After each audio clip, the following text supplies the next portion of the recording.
ფრანკო-გერმანულ კავშირსა და ერთობლივად დაგეგმილ სტრატეგიებზე სამსჯელოდ ბერლინს ფრანგი პრეზიდენტი ესტუმრა. ემანუელ მაკრონისა და ფრიდრიხ მერცის დღის წესრიგში მთავრობათა შორისი კონსულტაციებია ჩანიშნული. ორი ქვეყნის მინისტრთა კაბინეტების შეხვედრის ადგილი კიოლნში მდებარე ავგუსტბურგის სასახლეა. და ეს, თუ გერმანელ ლიდერს დავეყრდნობით, შემთხვევითი არ უნდა იყოს.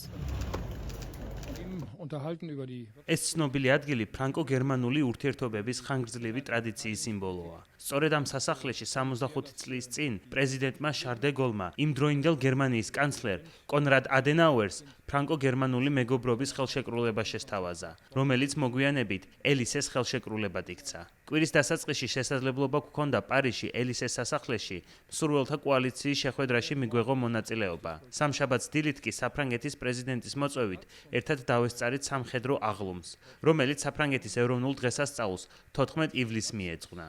ეს მართლაც ძალიან ამაღელვებელი მომენტი იყო. დიდი მადლობა ამ მოწვევისთვის, რომელიც სულაც არ იყო თავისთავად ცხადი. უკვე გერმანიაში ჩვენ განვიხილავთ წამყვან და ძირითად საკითხებს, როგორიცაა ჩვენი ეკონომიკური, ენერგეტიკული უსაფრთხოებითი და თავდაცვითი პოლიტიკა.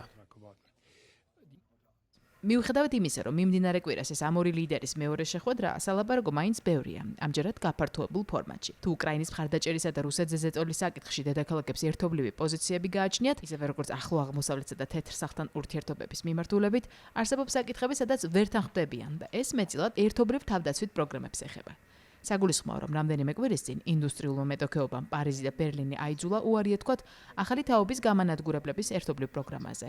ეს იმ დროს, როდესაც ამერიკის შეერთებული შტატები ევროპას სულ უფრო მეტი გადაიარაღებისკენ მოუწოდებს.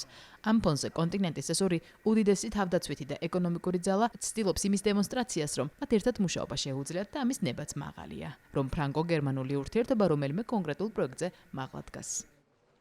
მოლაპარაკებების ფარგლებში, რა თქმა უნდა, კიდევ ერთხელ განვიხილავთ უმნიშვნელოვანეს საერთაშორისო საკითხებს. უკრაინის მხარდაჭერას, ევროპაში მშვიდობასა და უსაფრთხოებას, ასევე ვითარებას ახლო და შუა აღმოსავლეთში.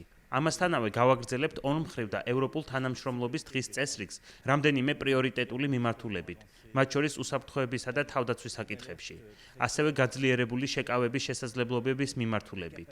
ჩვენი მიზანია ახალი იმპულსი შევძინოთ ადრეული გაფრთხილების სისტემის განვითარებას, შორი მოქმედების დარტყმის შესაძლებლობებსა და ერთობლივი სამხედრო შესაძლებლობების გაძლიერებას.